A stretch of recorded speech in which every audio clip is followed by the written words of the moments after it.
प्यारे बच्चों नमस्कार। फाइनल टर्म एग्ज़ाम का मॉडल पेपर जारी हो गया है, आप सभी जानते हैं। उसका हमने 3 वीडियो बना दिया है क्योंकि आप सभी जानते हैं आपका पेपर जो है 4 भाग में बटा होता है, खंड का, ख, ग और घा। आज के भाग में हम लोग क्वेश्चन नंबर 13, 14, 15, 16, 17, 18, 19 यानी सभी। तो आज की वीडियो बहुत महत्वपूर्ण होने वाली है क्योंकि आज हम लोग पठित अवबोधन को पढ़ेंगे। क्या पढ़ेंगे? ये देखिए लिखा गया है खंड गा घा पठित अवबोधनम। और ये कितने नंबर का है? 30 नंबर का है। इसके अंतर्गत प्यारे बच्चों जो आपकी सेमुसी पुस्तक है, सेमुसी प्रथमो भागा, इस पुस्तक से प्रश्न आते हैं। इसके अंतर्गत जो ये 30 अंक दिखाई दे रहा है आपको, इसमें 15 अंक का तो पैसा जाता है। कितने पैसे जाते हैं? 3, 5, 5, 5। 5 रहता है गद्य का। किसका रहता है? गद्य का, यानी जो आपके पुस्तक में कथा वाले पाठ हैं। और 5 रहता है पद्य का, यानी जो आपकी पुस्तक में श्लोक वाले पाठ हैं। और 5 नंबर होता है नाटक का। नाटक जानते हैं ना, नाट्यांश, यानी जो पाठ संवाद के रूप में है। तो 3 पैसे जाते हैं, यानी 15 नंबर का केवल पैसे जाता है। प्यारे बच्चों आप सभी जानते हैं आपका जो पहला प्रश्न होता है वह भी पैसा जो होता है 10 नंबर का। तो इस तरह से कुल मिला के आपके पेपर में 4 पैसे आते हैं, 3 ये पठित वाले और 1 अपठित। तो कुल मिला के कितने नंबर का पैसा जाता है आपके पेपर में? 25 नंबर का। तो आज की वीडियो में हम देखेंगे कि जो ये हमारे पुस्तक वाले पैसेज हैं, इसमें से हम प्रश्न का उत्तर कैसे बिना अनुवाद किए हुए किस ट्रिक से जल्दी उत्तर ढूंढ करके हम लिख सकते हैं। तो ये देखिए, ये आपका 13वां प्रश्न है। लिखा हुआ है अधोलिखितम गद्यांशम पठित्वा प्रदत्त प्रश्नानामुत्तराणि संस्कृतेन लिखत। नीचे दिए गए गद्यांश को पढ़िए। ये देखिए ना, ये जो अनुच्छेद आया हुआ है, क्या है ये? गद्यांश। अनुच्छेद जानते हैं ना, जिसको इंग्लिश में पैसेज कहते हैं। तो इसमें से आपको उत्तर लिखना है। तो ये जो पैसेज आया है प्यारे बच्चों, ये किस पाठ का है? सर्वैः एवं निषिद्धम बालो भग्न मनोरथः, जो आपका 6ठा पाठ है। क्या नाम है पाठ का? भ्रांतो बाला। क्या नाम है? भ्रांतो बालः। जो आपका 6ठा पाठ है उसी पाठ का यह पैसेज आया हुआ है। अगर आपने पाठ नहीं पढ़ा है तो हमारी प्ले लिस्ट में जा करके आप पाठ को पढ़ लें। हम सीधा आते हैं क्वेश्चन पर, क्योंकि पेपर टाइम चल रहा है आपका, तो कम समय है पढ़ने के लिए।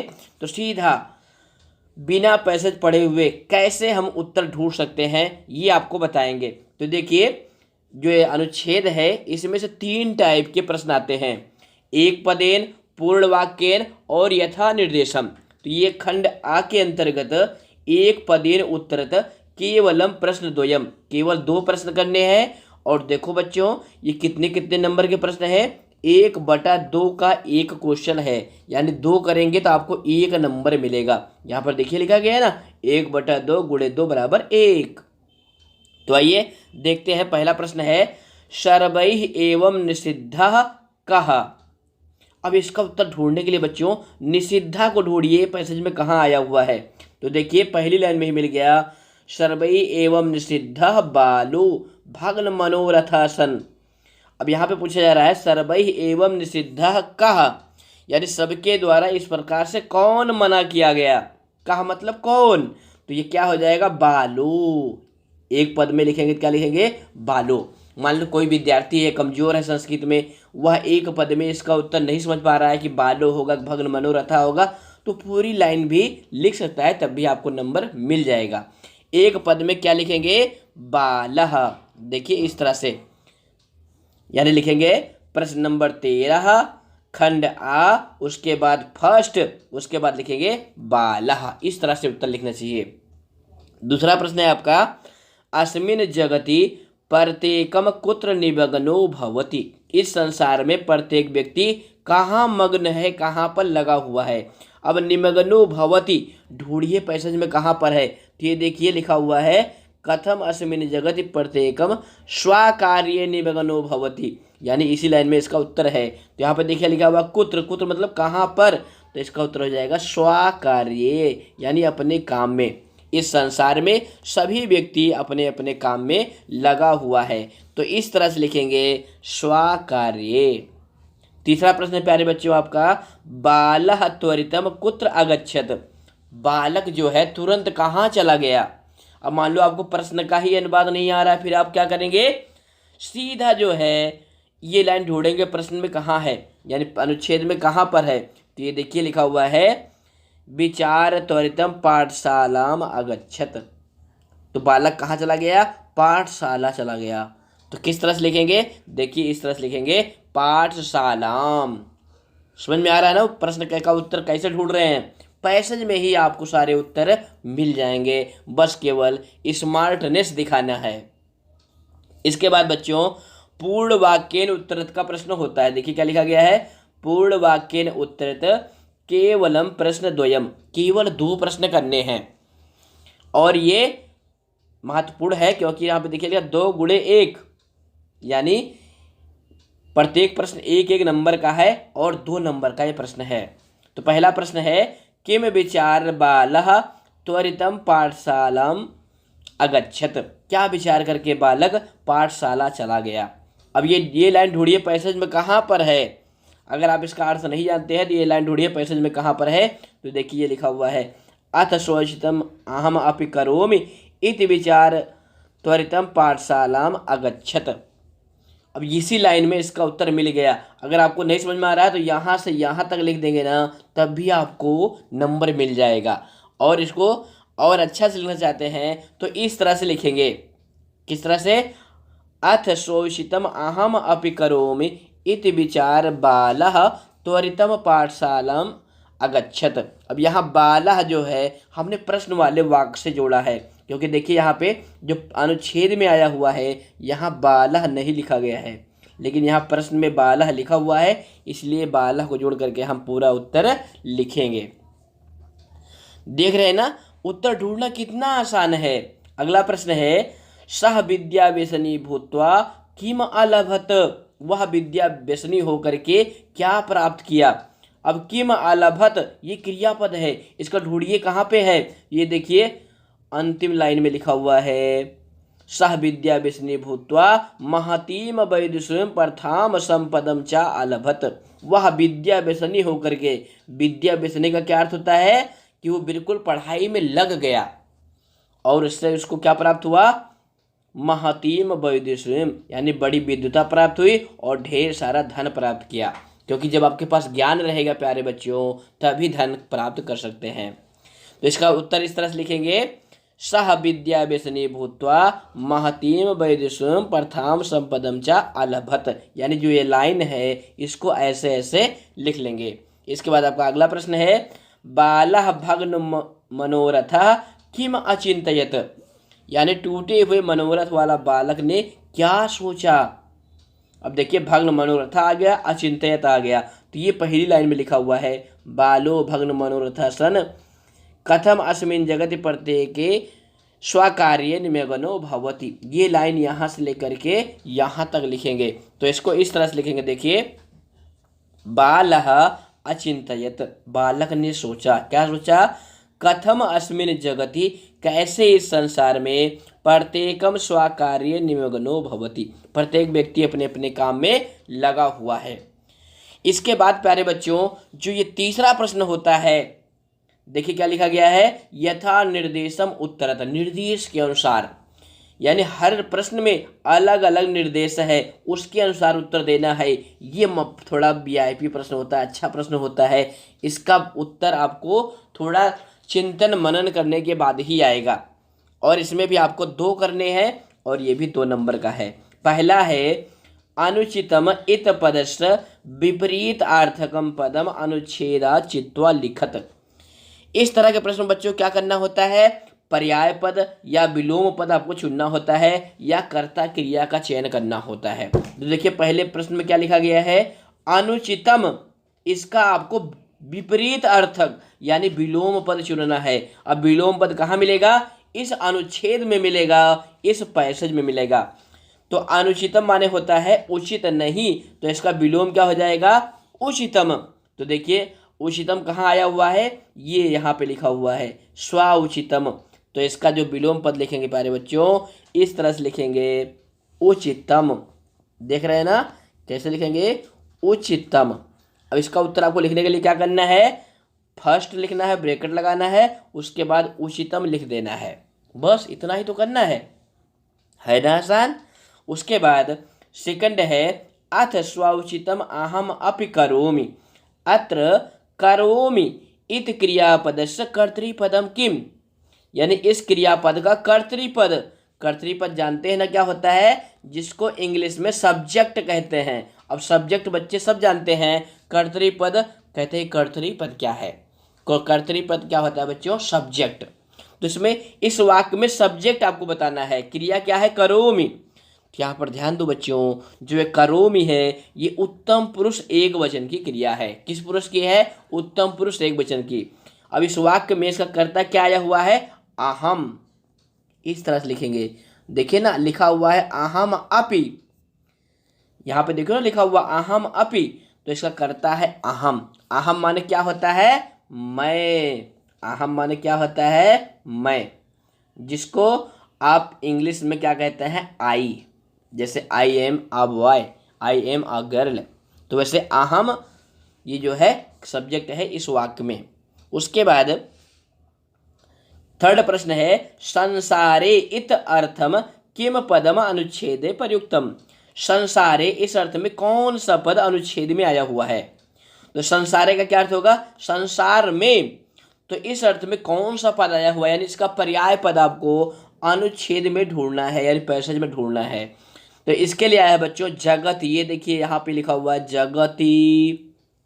जगति मतलब संसार में, और संसारे का मतलब भी होता है संसार में। तो कैसे लिखेंगे, लिखेंगे थर्ड और उसके बाद लिख देंगे जगति। क्या लिख देंगे, जगति। जगति मतलब संसारे यानी संसार में। समझ में आ गया ना। तो इस तरह से आपने 13वां प्रश्न कर लिया। इसके बाद प्यारे बच्चों प्रश्न नंबर 14 होता है। इसमें क्या होता है, एक श्लोक दिया होता है, यानी ये पद्य वाला है। इसमें से भी आपको 5 नंबर के प्रश्न हल करने हैं। और यह श्लोक जो है बच्चों, यह किस पाठ का है, जो आपका 10वां पाठ है जटायोः शौर्यम, इस पाठ का श्लोक है। तो पाठ पढ़ लिया होगा आपने, नहीं पढ़ा है तो प्ले लिस्ट में जाकर के पाठ को अच्छे से पढ़ लेंगे। तो यहाँ पर देखिए पहला प्रश्न है एक पदेन उत्तरत। एक पद में आपको उत्तर लिखने हैं। श्लोक का अर्थ जल्दी जल्दी बता देते हैं। वृद्धो अहम तुम इवा धनवी शरथा कवची सरी चा अपि आदाय कुशली वैदेही में गमिष्यसि। ये जटायु का कथन है। जटायु कहते हैं अहम वृद्धा, मैं बूढ़ा हूँ, तुम इवा, रावण को कहते हैं तुम इवा हो, धनवी, धनुष धारण किए हो, शरथा, रथ पर बैठे हो, कवची, कवच धारण किए हो, शरी, और धनुष बाढ़ लिए हो, फिर भी कुशली, मेरे कुशल, मेरे यहाँ पर रहते हुए तुम वैदेही को कुशलता पूर्वक, कुशली मतलब कुशलता पूर्वक नहीं ले जा सकते। वैदेही का क्या अर्थ है बच्चों, सीता। सुन में आ गया ना। तो देखिए यहाँ पे पहला प्रश्न है कह वृद्धा, वृद्धा कह, बूढ़ा कौन है। अब यहाँ पे देखो क्या लिखा, वृद्धो अहम, मैं बूढ़ा हूँ। अब मैं यहाँ पे अहम लिखेंगे तो आपका उत्तर पूरा नहीं होगा। इसका उत्तर लिखेंगे जटायु। क्या लिखेंगे, जटायु, यानी बूढ़ा कौन है, जटायु है। का इवा, इवा कौन है। अब यहाँ पे इवा कौन है बच्चों, रावण इवा है। जटायु के उम्र के हिसाब से कौन इवा है, रावण। तो क्या लिखेंगे, रावणः। तीसरा प्रश्न है देखिए, काम आदाय कुशली न गमिष्यसि, किसको लेकर कुशलता पूर्वक नहीं जा सकोगे। तो यहाँ काम मतलब किसको, तो इसका उत्तर लिखेंगे यहाँ पे देखो वैदेहीम, सीता जी को। तो इसका उत्तर लिखेंगे वैदेहीम। सुन में आया ना कैसे हमने उत्तर ढूंढ लिया। इसके बाद आपका पूर्ण वाक्यन का प्रश्न है, यानी फुल सेंटेंस में आपको वाक्य लिखना है। कैसे लिखना है, फुल सेंटेंस में। तो पहला प्रश्न है त्वम, ब्रैकेट में रावणः, कीदृशः अस्ति, रावण कैसा है। अब यहाँ पे देखो ना सारे विशेषण रावण के हैं, तो इसका उत्तर इस तरह से लिखेंगे, रावणः इव धन्वी कवची सरी अस्ति, यानी रावण युवा है, धनुष धारण किया हुआ है, कवच धारण किया हुआ है और वाण भी लिया हुआ है। दूसरा प्रश्न है, कः सरथः आसीत, सरथः रथ पर बैठा हुआ है, तो कौन रथ से युक्त है, तो इसका उत्तर हो जाएगा प्यारे बच्चों, रावणः सरथः अस्ति, जो रावण है वह रथ पर बैठा हुआ है।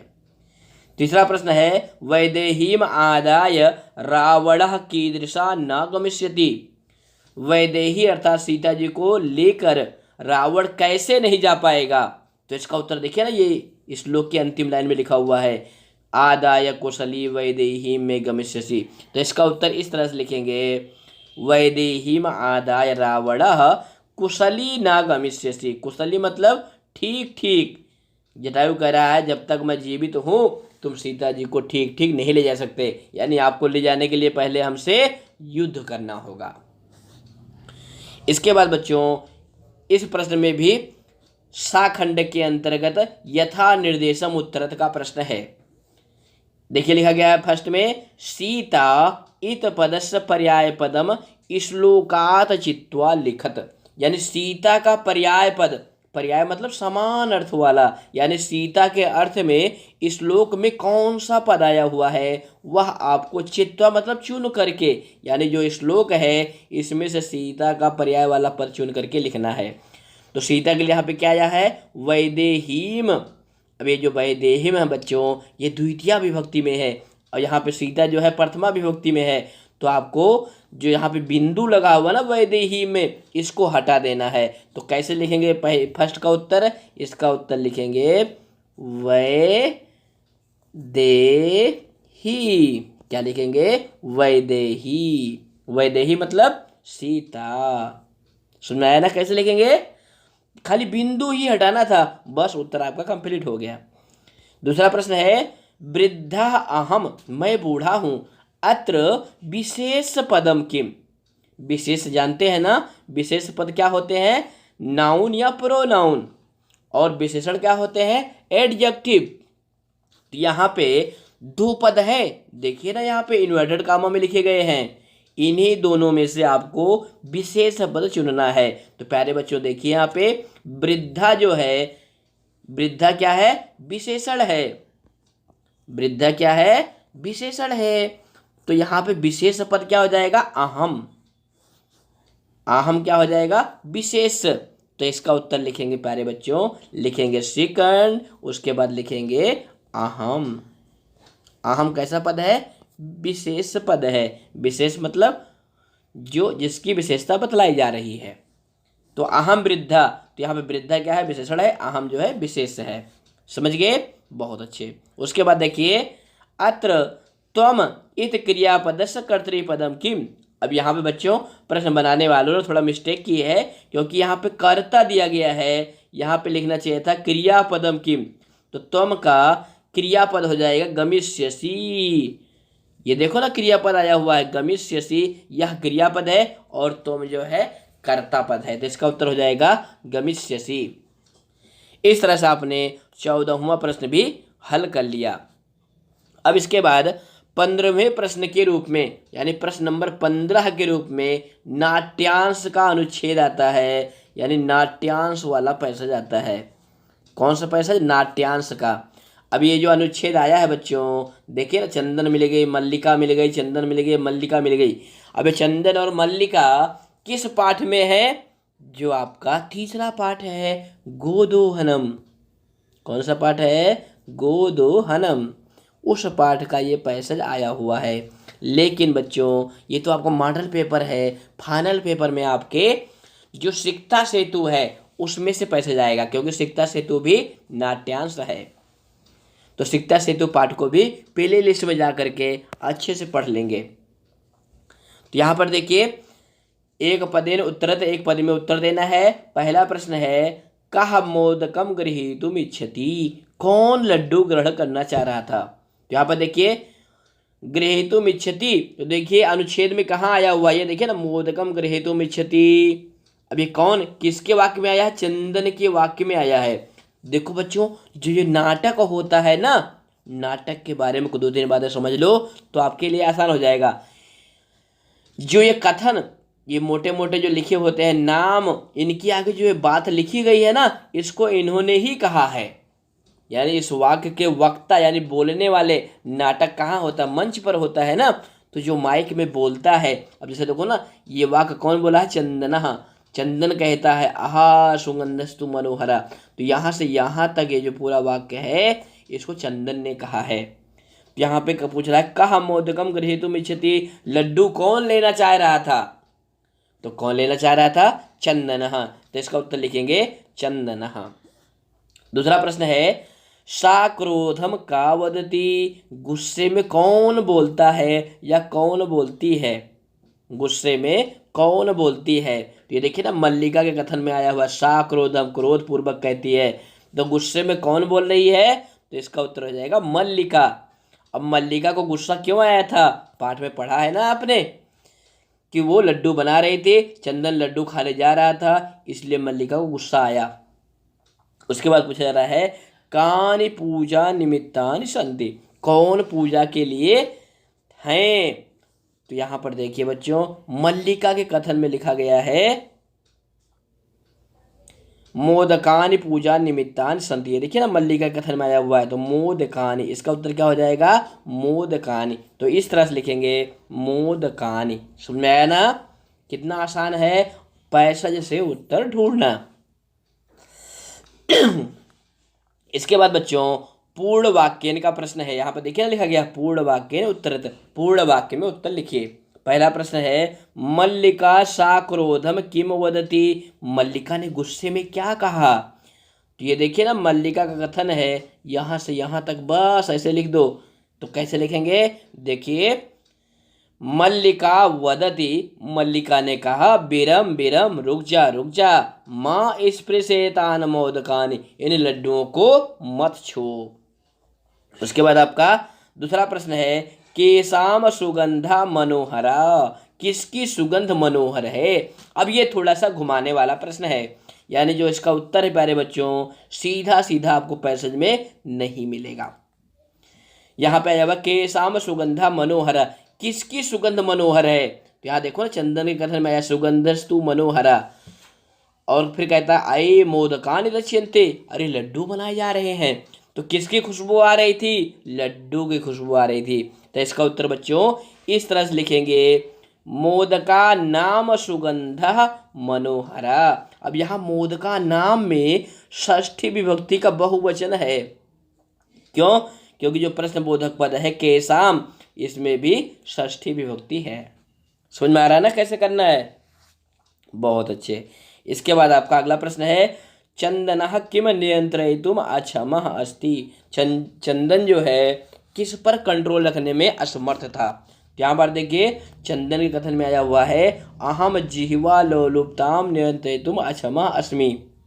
अब यहाँ अस्मि है, लेकिन यहाँ पे अस्ति है, तो यहाँ पे आपको अहम के स्थान पे चंदन लिख देना है और अस्मि के स्थान पे अस्ति लिख देना है। तो इसका उत्तर इस तरह से लिखेंगे, किस तरह से कि चंदनः जीवालोलुप्ताम नियंत्रयितुम अक्षमः अस्ति। इस तरह से आप पूर्ण वाक्य का उत्तर लिखेंगे। इसके बाद देखिए इस अनुच्छेद का भी यथा निर्देशम है, क्योंकि ये यथा निर्देशम हर प्रश्न में आता है, यानी हर पैसेज में आ रहा है, और ये एक एक नंबर का प्रश्न होता है।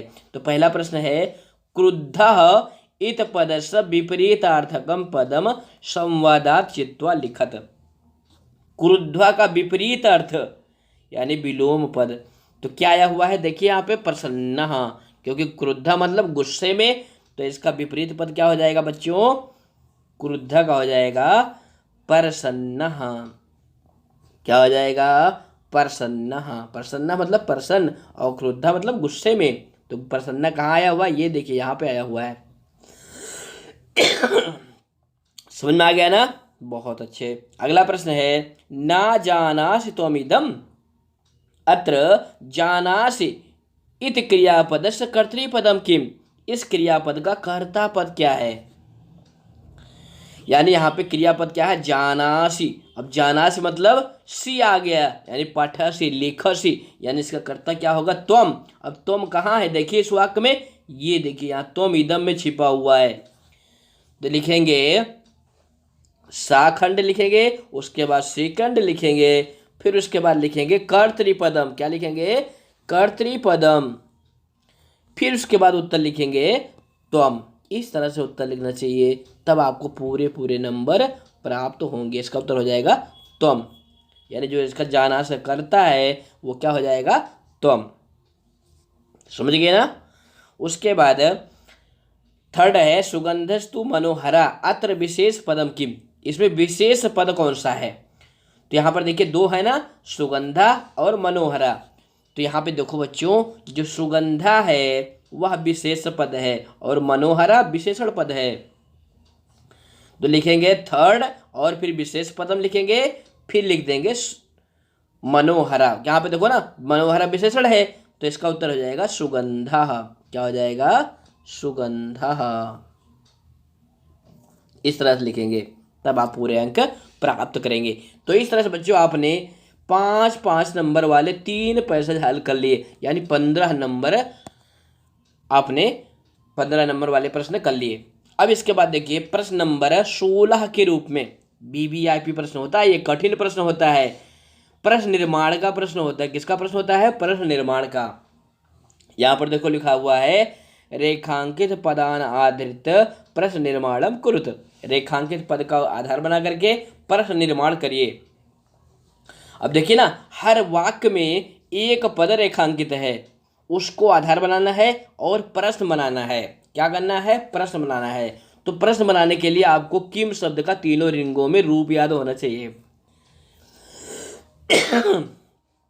किम शब्द का तीनों लिंगों में रूप याद होना चाहिए, तभी आप जो है प्रश्न निर्माण कर पाएंगे। उसके लिए हमने वीडियो बनाई है, आप प्ले लिस्ट में जाकर के किम शब्द के रूप वाली वीडियो देख सकते हैं। तो पहला वाक्य यहाँ पर रक्षा नियोग करणात मया न भ्रष्टव्यम। अब यहाँ देखो ना, जो रेखांकित है रक्षा नियोग करणात, यानी रक्षा नियोग के कारण से मुझे भ्रष्ट नहीं होना चाहिए। अब ये इस वाक्य जो है किस पाठ का है, जो आपका पाठ है भ्रांतो बाला, उसी पाठ का है। तो इसमें देखो ना पंचमी विभक्ति लगी हुई है, तो इसका प्रश्न निर्माण कैसे करेंगे, इस तरह से करेंगे कस्मात मया न भ्रष्टव्यम इत। यहाँ भी पंचमी है, तो इसलिए हमने किम शब्द में पंचमी लगा करके कस्मात बना दिया। है ना आसान, थोड़ा सा दिमाग लगाएंगे तो जरूर प्रश्न निर्माण कर लेंगे। उसके बाद देखिए दूसरा वाक्य है वृत्ततः छीड़ हतः भवति, चरित्र से छीड़ हुआ व्यक्ति मरे हुए के समान होता है। अब वृत्ततः ये भी पंचमी विभक्ति के अर्थ में प्रयुक्त है, तो इसमें भी हो जाएगा कस्मात छीड़ हतः भवति। अगला है शताम विभूतयः परोपकाराय भवति, परोपकाराय मतलब परोपकार के लिए मतलब षष्ठी। तो प्रश्न निर्माण होगा शताम विभूतयः कसमय भवन्ति, सज्जनों की विभूतियाँ मतलब धन दौलत, कसमय मतलब किसके लिए होती हैं, तो उत्तर आएगा परोपकार के लिए होती हैं। तो ये प्रश्न निर्माण हो जाएगा। प्रश्न निर्माण में बच्चों ध्यान देने वाली बात क्या है कि प्रश्न निर्माण के अंत में जो प्रश्न बोधक चिन्ह है इसको आप जरूर लगाएं। अगर ये चिन्ह नहीं लगाएंगे तो आपका आधा नंबर कट जाएगा, यानी 4 नंबर में आप 2 ही नंबर पाएंगे। तो प्रश्न निर्माण में प्रश्न बोधक चिन्ह का जरूर प्रयोग करें। अगला प्रश्न देखिए कल्पतरु पृथिव्याम धनानि वर्षत, कल्पतरु जो है पृथ्वी पर धन की वर्षा करता है। तो पृथिव्याम इसमें सप्तमी विभक्ति एक वचन है और यह स्त्रीलिंग का शब्द है।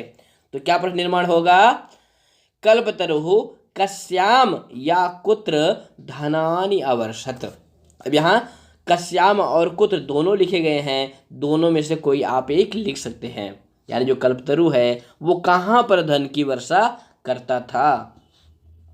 अंतिम वाक्य है तरोह कृपया सह पुत्रम अवापनोत, तरोह मतलब कल्पतरु की कृपा से उसने पुत्र को प्राप्त किया।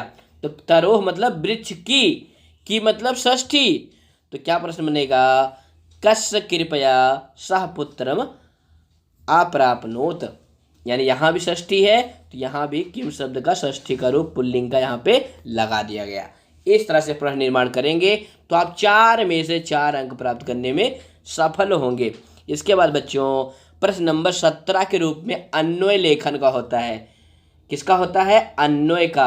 अन्वय जानते हैं ना, श्लोक में कर्ता कहीं होता है, क्रिया कहीं होती है, उसी को वाक्य के अनुसार व्यवस्थित करना ही अन्वय कहलाता है। तो यहाँ पर श्लोक भी लिखा होता है, अन्वय भी लिखा होता है, बस हर श्लोक में 3-3 रिक्त स्थान होते हैं और उसमें भरे जाने वाले पद मंजूषा में दिए गए होते हैं। बस आपको बुद्धि का प्रयोग करके रिक्त स्थान भरने होते हैं। तो देखिए अभी हम आपको एक ट्रिक बताएंगे। क्या बताएंगे? ट्रिक, कि आप कैसे अन्वय भर सकते हैं। तो देखो बच्चों 2 श्लोक है ना, और दोनों में 3-3 रिक्त स्थान है और यहाँ भरे जाने वाले पद भी 6 पद दिए गए। कितने दिए गए हैं? 6। तो कैसे भरेंगे? बिना श्लोक का अर्थ जाने, बिना अन्वय का अर्थ जाने कैसे भरेंगे? देखिए सबसे पहले बच्चों देखेंगे कि मंजूषा में जो पद आया हुआ है ना, वह किस किस श्लोक का है। इस श्लोक का कौन कौन सा पद मंजूषा में है। मुक्तामणि विभूषितम, अब ये देखो किसका है? ये इस श्लोक का है, यानी ये इसमें भरा जाएगा। पदक सप्तमः, यानी ये पदक सप्तमा इस श्लोक का है, यानी ये इसमें भरा जाएगा। तीसरा नखाभ्याम, तीसरा नखाभ्याम इसमें आया हुआ है, देखिए ना ये आया हुआ है, यानी ये नंबर 1 वाले में भरा जाएगा। महाधनु, महाधनु 2 नंबर वाले श्लोक में आया हुआ है, यानी इसमें भरा जाएगा। उसके बाद बच्चों चरणाभ्याम, चरणाभ्याम इसमें आया हुआ है, इसमें भरा जाएगा। तो इस तरह से आपको दोनों श्लोक वाले पदों को अलग अलग कर लेना है, फिर आपके लिए भरना आसान हो जाएगा बिना अर्थ जाने। तो देखिए पहले अन्वय में क्या भरेंगे? पदक सप्तमः महाबलः पदक सप्तमः जटायु तू। अब तू के बाद क्या भरेंगे? देखिए चरणाभ्याम, तो उसके लिए देखिए यहाँ पे आया है तीक्ष्ण नखाभ्याम, और मंजूषा में कहाँ पर है? ये देखिए लिखा हुआ है, तो क्या भरेंगे? तीक्ष्ण नखाभ्याम। अब 3 नंबर पे 2 तो भर गए, तीसरे पे क्या भरेंगे? तो देखो ना तीसरा कौन सा इसमें आया हुआ है, तो देखिए ना वर्णान, तो ये देखो वर्णान लिखा हुआ है, तीसरे नंबर पे क्या भर देंगे? वर्णान। अब देखो बच्चों हमने 3 भर दिए, यानी अब 3 हमारे खाली हो गए। कौन कौन? ये गायब हो गया, ये गायब हो गया और ये गायब हो गया। अब यही 3 बचे हुए हैं, इन्हीं तीनों को इसमें भरना है। तो कैसे भरेंगे? देखिए पहले नंबर में भरेंगे ततः महातेजा चरणाभ्याम जटायु अस रावणस्य, इस रावण की। अब ससरम, अब इसके बाद क्या भरेंगे? यहाँ पर देखिए मुक्तामणि विभूषितम, मुक्तामणियों से सुशोभित, ससरम बाण से युक्त, चापम धनुष को। अब यहाँ पे क्या भरेंगे? महत धनु, यानी एक ही बचा हुआ, ये देखो ना महत धनु लिखा हुआ है, तो भर देंगे महत धनु बभंज। बभंज मतलब क्या होता है? तोड़ दिया। क्या कर दिया? तोड़ दिया। तो ये जटायु शौर्यम जो पाठ है उसी पाठ के ये श्लोक हैं, यानी आप 6 रिक्त स्थान भरेंगे तब आपको 3 नंबर प्राप्त होगा। कितने रिक्त स्थान है? 6। मंजूषा में पद भी दिया रहता है, अगर आप सूझबूझ का प्रयोग करेंगे तो जरूर भर लेंगे। इसे अन्वय लेखन का अथवा होता है भावार्थ का। ये देखिए लिखा ना अथवा, अथवा मतलब उसको करिए या इसको करिए, ये भी 3 नंबर का है। इसमें क्या होता है? एक श्लोक दिया होता है, एक भावार्थ लिखा होता है, उसमें 3 रिक्त स्थान होते हैं और भरे जाने वाले पद भी मंजूषा में दिए होते हैं। हालांकि जो अन्वय लेखन है उससे थोड़ा कठिन होता है ये वाला, लेकिन जो अच्छे बच्चे हैं वो इसको कर सकते हैं। तो देखिए श्लोक आया हुआ है जटायुम अतिक्रम तुंडेन खगाधिपा बाम बाहून दश तदा व्यपहार अरिंदमाम, यानी जटायु ने रावण की 10 भुजाओं को उखाड़ दिया। यही भावार्थ यहाँ पे लिखा गया है। देखिए यहाँ पे क्या लिखा गया है? या शत्रुणाम दमनम करोति, जो शत्रुओं का दमन करता है, तादृशः उसके जैसा। यहाँ पे क्या भरेंगे? पश्चिराजः, क्या भरेंगे? पश्चिराजः। पश्चिराज जटायु ने क्या कर दिया? प्रहारात, प्रहार से तो किसके प्रहार से, यानी रावणस्य, रावण के प्रहार से। आत्मानम संरक्ष, अपनी रक्षा करके। तस् 10, उसकी 10। अब 2 भर दिया तो एक ही बचा हुआ है, तो क्या भरेंगे, वाम बाहुन, बाईं तरफ की 10 भुजाओं को व्यापहरत, उखाड़ दिया, यानी रावण की 10 भुजाओं को उखाड़ दिया। तो इस तरह से चाहे आप अन्वय लेखन करिए या भावार्थ करिए, आपको 3 में से 3 अंक प्राप्त हो जाएंगे। इसके बाद प्यारे बच्चों प्रश्न नंबर 18 आता है। क्या आता है, प्रश्न नंबर 18। ये क्या होता है, ये होता है बच्चों घटना क्रम लेखन का। किसका होता है, घटना क्रम लेखन। बहुत आसान होता है, फिर भी कुछ बच्चे इसको छोड़ ही देते हैं। उनको कहते हैं सर जी इसमें क्या करना है, समझ में नहीं आता। इसमें बच्चों एक पाठ की कथा दी गई होती है। क्या दी गई होती है, कथा, यानी कहानी, यानी स्टोरी। अब ये जो कहानी देखो यहाँ पे 8 वाक्य में लिखी गई है, यह किस पाठ की है, भ्रांतो बालः पाठ की है। किस पाठ की है, भ्रांतो बालः पाठ की है। अब इसमें कौन से वाक्य की घटना पहले घटित हुई, वही आपको क्रम से करके लिखना है। कुछ बच्चे क्या करते हैं, 1 2 3 4 इस तरह से करके पूरे 8 लिख देते हैं और वाक्य लिखते ही नहीं है, तो उनको नंबर नहीं प्राप्त होता है। इस प्रश्न को बच्चों पूरे वाक्य आपको लिखने होते हैं, बस केवल ऊपर नीचे करके क्रम से करना होता है। तो देखो बच्चों सबसे नंबर 1 पे कौन सा वाक्य आएगा, तो ये देखिए सबसे नंबर 1 पे आएगा आपका 5वां वाक्य। ये जो आएगा ये आएगा नंबर 1 पे। क्यों, क्योंकि सबसे पहले आएगा भ्रांतः कश्चन बाला आसीत, भटका हुआ कोई बालक था। नंबर 2 पे आएगा ये 8वां वाला वाक्य, सह पाठशाला गमन बेलायाम क्रीडतुम निर्जगाम, ये नंबर 2 पे आएगा, यानी इसको 2 नंबर पे लिखना है। इसके बाद नंबर 3 पे आएगा चौथा वाक्य, किंतु तेन सह क्रीडनाय तदा कोऽपि वयस्येषु उपलभ्यमान न आसीत्, ये आएगा 3 नंबर पे, यानी इसको तीसरे नंबर पे लिखना है। चौथे नंबर पे आएगा पहला वाक्य, यानी जब बालक को खेलने के लिए कोई मित्र नहीं मिला तो बालक ने क्या किया, अतः एकाकी बालकः किमपि उद्यानं प्रविशत, ये आ जाएगा नंबर 4 पे। इसके बाद 5वें नंबर पे क्या आएगा, दूसरा, कि बालक उद्यान में प्रवेश कर गया, फिर क्या किया उसने, उद्यानम गत्वा सह मधुकरम आहवयत, उसने मधुकर को बुलाया, ये हो जाएगा 5 नंबर। अब कितने, 3 वाक्य हमारे और बचे हुए हैं। तो इसके बाद 6ठे नंबर पे आएगा तीसरा, जब मधुकर को उसने बुलाया तो सह मधुकरा बालस आह्वानम तिरस्कृतवान, यानी मधुकर ने बालक के आह्वान को तिरस्कृत कर दिया, यानी बुलाने पर वो नहीं आया, ये आएगा नंबर 6 पे। अब नंबर 7 पे आएगा 7वां वाक्य, बालः भूयो भूय हठम आचरति, ये आएगा नंबर 7 पे, यानी बालक ने बार बार कि हे मधुकर आओ हम तुम खेलते हैं, हे मधुकर आओ हम तुम खेलते हैं, इस तरह से जब उसने कहा तो 8वें नंबर पे ये वाला का जो है आपका 6ठा वाक्य है, ये 8 नंबर पे आएगा कि मधुकर ने गाया, क्या गाया, वयम ही मधु संग्रह व्यग्रह, इस तरह से कि मैं मधु संग्रह यानी मधु को इकट्ठा करने में व्यस्त हूँ, ऐसा मधुकर ने गाया। तो इस तरह से प्यारे बच्चों आप जो यहाँ पर नंबरिंग हमने किया ना, आपको नंबरिंग नहीं करना है, नंबरिंग तो पेपर में करना है, कॉपी में 1 2 3 4 इस तरह से वाक्य को क्रम से लिखना है, तब आपको ये पूरे 4 नंबर मिलेंगे, नहीं तो नंबर आपके कम हो जाएंगे। सुनाया ना कैसे करना है।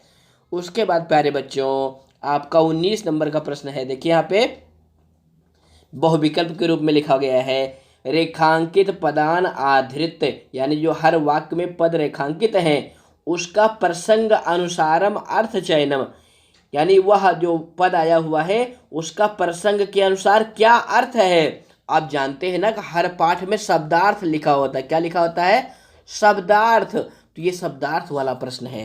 कुछ बच्चे कहते हैं सर जी शब्दार्थ क्यों याद करें, तो शब्दार्थ यही 2 नंबर प्राप्त करने के लिए याद करिए। तो देखिए पहला वाक्य है, मल्लिके सत्वरम आगच्छ, हे मल्लिके जल्दी से आओ। अब यहाँ पे सत्वरम रेखांकित है तो इसका क्या अर्थ होगा, विलंबेन, शीघ्रम, समेन, अलसः। तो प्यारे बच्चों देखो यहाँ पे लिखा हुआ है सत्वरम। सत्वरम मतलब क्या होता है? जल्दी से, तो इसका पर्याय पद है शीघ्रम। समझ आ गया ना? अगला वाक्य है प्राणिनः एव मम वयस्याः सन्तु। वयस्याः का अर्थ पूछा है, तो मित्राणि शत्रवः वृद्धः युवानः, क्या हो जाएगा जल्दी बताइए? तो इसका हो जाएगा प्यारे बच्चों मित्राणि। क्या हो जाएगा? मित्राणि, क्योंकि वयस्याः माने होता है दोस्त और मित्राणि माने भी होता है दोस्त।